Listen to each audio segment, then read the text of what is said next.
Hello everyone. I really don't know how to start off this video, this very different video without saying that in case you haven't noticed, it is a different video. This is because although I have another video that I have to edit, I have no excuses for why I haven't, edited the video this week. And the week is almost over and I've just need something to record and put out there that I can get up in time. So this video is going to be, I don't want to say personal. This video, although very different, is something that I've been complicating if I wanted to make or not for a long time. Because what you're about to hear in this video are the unproducibles. These are pieces of writing that I've written in my free time, when I was angry, when I was sad, when something happened in the entertainment or media world that I had to get off my chest. And these pieces of writing were originally supposed to just stay in my Google Drive. They weren't meant to be produced, they weren't meant to go up in any way, although I did want to make a video for them and I didn't do it for one reason or another. It may be because some of these writings are pretty ranty and were written in an angry and frustrated time, and I just didn't want to put that on my YouTube channel. I much rather leave that to Twitter. Or maybe it's because I wrote something and I thought about making it, but I decided not to for one reason or another. Like it didn't belong on my channel, or I wanted to make the video and I ended up just not making it because of some excuse. But the thing with these writings is that I don't want to leave them on my desktop.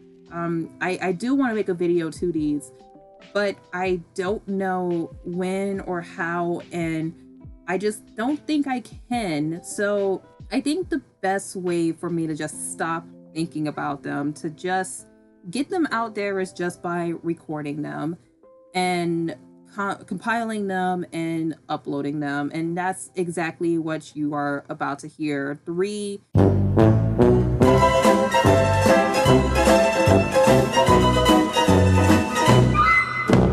Let you guys listen to the 3 recordings is, in one way or another, I hope that you enjoy this video and what I have to say here. You don't have to like it, you don't have to agree with it.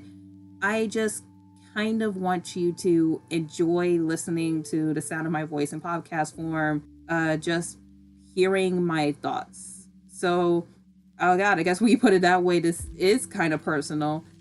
Anyway, that's it.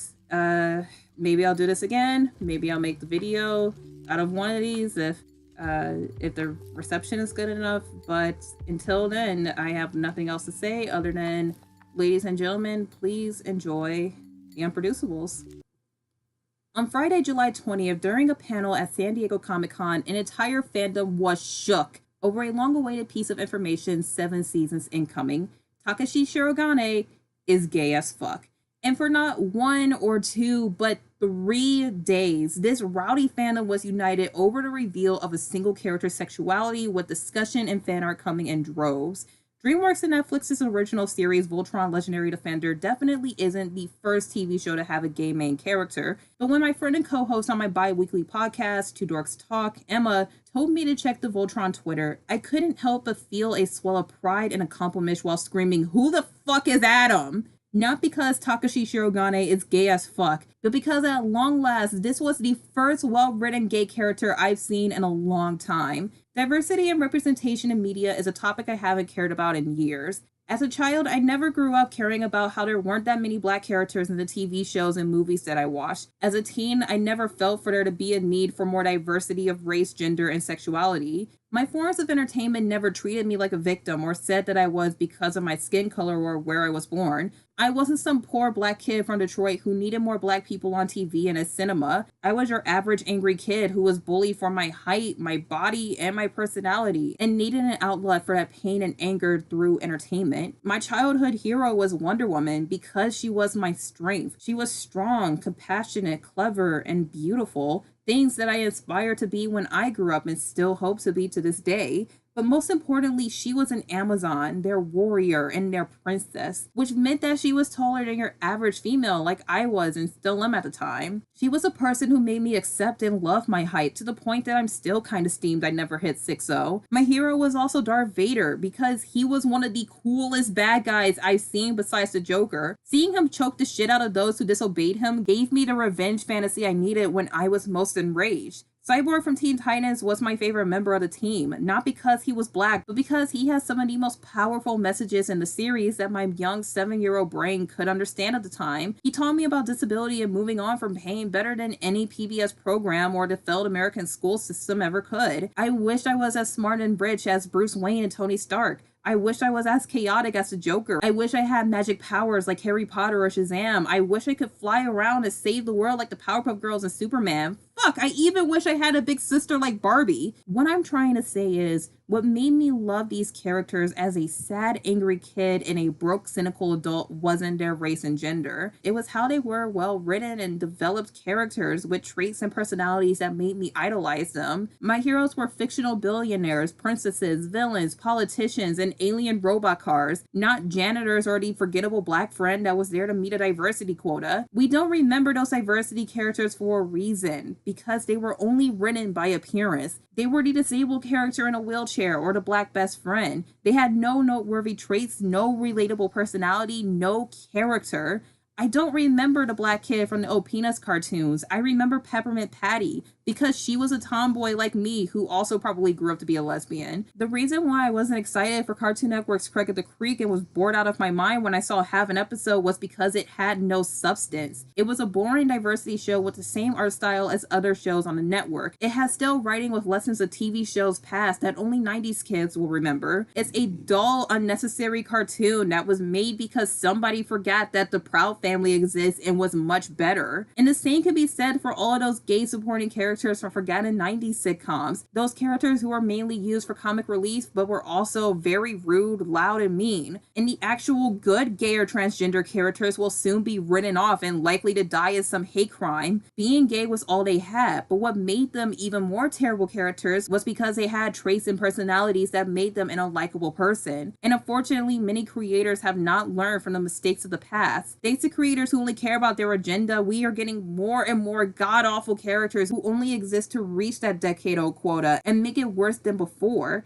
As a person with a YouTube channel that mainly focuses on webcomics, I don't know where to start on which comic and creators are the worst offenders. And with the world being as polarizing as it is, there is more and more of this kind of material being uploaded to the internet daily because so many creators in the world has this idea for a cutting-edge webcomic that revolves around gay and trans characters that they don't even bother to write the character at all. I personally find those black and unlikable diversity characters downright assaulting because no webcomic creator, I am not a victim, and I refuse to feel like my current administration is attacking me. Please stop telling young teens that there were more than 3 sexualities and 2 genders, and telling them to feel entitled because they're a minority. Please stop turning LGBT into a cult and forcing people into acts they don't want to do. Please stop trying to erase the identity of well-meaning people and turning them into garbage human beings like you. Please stop trying to censor those that you disagree with. Please stop committing hate crimes and forming terrorist groups and being a fucking hypocrite by claiming that it's for peace. Please stop making me want to start drinking because I don't want to wake up on the side of a road naked Trevor Phillips style. Which brings us back to Takashi Shirogane being gay as fuck and why it's so important. Let it be known that I and many others love Shiro to pieces and proudly call him our space dad. We love him and support him as the leader of Voltron because he only wants what's best for his teammates in the universe that he calls home. A universe that is constantly under attack and enslaved by a vicious alien race known as Agora. We have nothing but sympathy for him as a warrior who was captured and forced to fight against his will by the Gara. We honor his bravery during that time as we're told that he lost his arm during one of the battles while trying to save Pidgeot's brother's Matt. And he is now cursed with a permanent reminder of those times with a new arm that was made by the people that enslaved him and the painful memories of those times as he suffers from PTSD. We laughed with him, felt proud of his family with him, but most importantly, we sobbed. We cried at the end of season 6 when we found out that the clone theory was true and that Team Voltron has been fighting next to an evil clone of Shiro when the real Shiro has been dead for 4 seasons. I can see why Shiro being gay is a win for many reasons. For people who think think differently than I do. I think those reasons line up with how people saw the first gay marriage in a children's TV show in Steven's Universe win,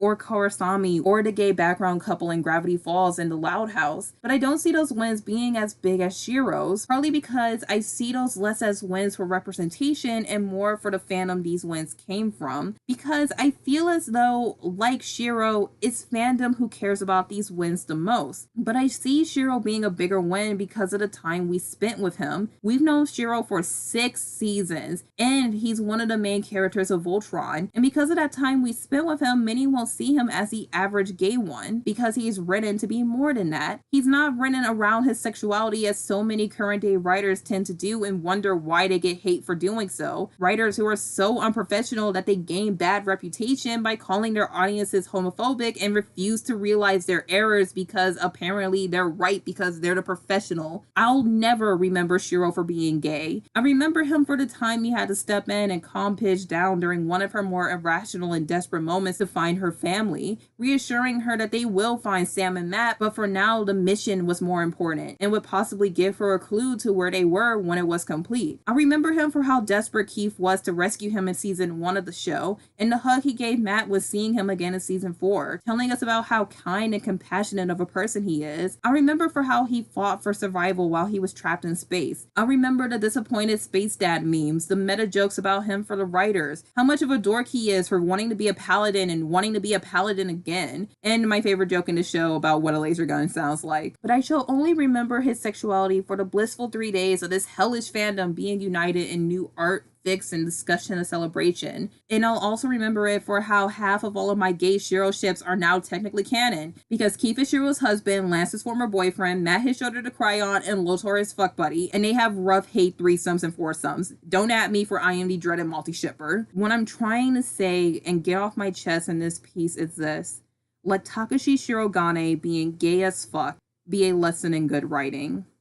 Let me introduce you to a webcomic online webtoon called Gourmet Hound. This features a bisexual main character who is best friends with a trans woman and a young black man who was raised by a married lesbian couple. She works part-time in a cafe ran by a Muslim female and a disabled young man who lost his sense of smell in an accident. There are characters who sport more than one body type, many of the characters hail from different cultural backgrounds, and some of which are biracial. Creator Lee Hama clearly has a commitment to having as diverse as possible a cast in her comic, and the reason why she does it so well is because she writes the characters first and their background second. She doesn't shove the diversity of her comic in your face, but rather presents to you how one character may be gay or trans as a fact of their life. Their differences are not their traits, but a small detail that came in the making of their character. Lee is one of few webcomic creators I've seen that truly understands how to write diversity and representation into your work, by not making such a big fucking deal out of it and focus on writing a good story and character, by making a good product that you and your readers will enjoy until it comes to its conclusion. The people behind High Guardian Spice are clearly too thick-skulled to understand this, focusing more on their agenda than their product, more on telling us about how diverse their fucking staff is and how they want to bring that into anime than what their fucking show is about. This is the real reason why people are so pissed off at High Guardian Spice, because it doesn't deserve to exist if the people behind it are going to act this way. I don't have a problem with Crunchyroll funding their own original content. I was skeptical at the first Crunchyroll Expo last year because I didn't know how they had the funds to make an entire convention, but Crunchyroll Expo looked like a successful enough commercial product that they were able to put on another one. Same goes for the Anime Awards, another clearly commercial product that did well enough to move to a bigger venue and have more guests and categories in a second run. And the success of Verve pretty much speaks for itself. Crunchyroll can fund all the anime that they want. They can help as many creators as they want to help get their product off the ground and keep them going, like Bee and Puppy Cat, Children of the Eater, or Anime Crimes Division. They can make as many podcasts and useless YouTube videos as they want. They can bring as many movies over to Western theaters as they fucking want, because they're a business and have to make good investments in order to make money. And they can do all of this as a portion of my $6 a month goes back to a thriving Eastern industry that desperately needs to take a page from KyoAni and learn how to pay their fucking animators. High Guardian Spice may just be the worst project Crunchyroll has ever invested in, and it shows in its trailers. And look, Crunchyroll,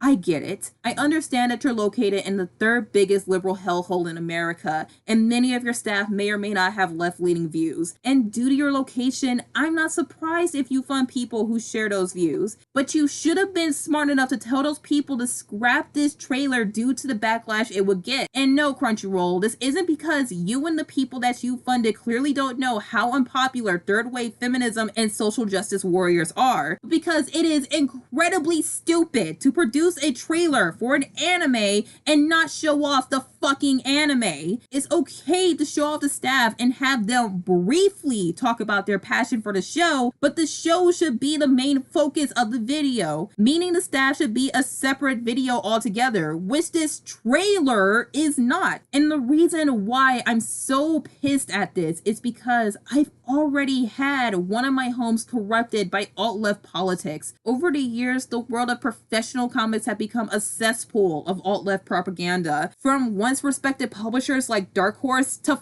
fucking Marvel Comics. The lifeblood and biggest influencer of this industry is slowly cutting itself and claiming that they're fine because they have talented creators who are passionate about the industry. No, Marvel, what you really have are writers who don't understand the characters that they claim to love. Writers who make new characters just to push their agenda and demonize the old beloved ones. People who attack fans and call them terms that they are not for not automatically loving their incredible shitty creation. Because fuck you, Bendis. Fuck you for thinking that I am automatically going to love Riri Williams because she's a black teenage Iron Man. Fuck you if you think I'm actually going to like this character after she asked to be oppressed, was handed a high position, and killed off one of my favorite fucking characters in the Marvel Universe just so she could have more of the spotlight. And fuck anyone else who think they can get away with pushing their politics into entertainment. Fuck the alt-right Trump supporter who made a children's book using memes to bash the left. Fuck G. Willow Wilson, whose racism made white people the villains in her Ms. Marvel run and is now about to destroy my childhood hero Wonder Woman. Fuck anyone who thinks that it's okay to come into a community of people and tell them that they're wrong for enjoying what they love and that they're right because they're the fucking expert on a topic that they never knew about nor had interest in. Because just like the radical Muslims who made that children's cartoon telling little girls it was okay to be oppressed by their religion, this is borderline propaganda and it needs to fucking stop. To quote the Black Critic Guy, the anime community is more feminist than feminism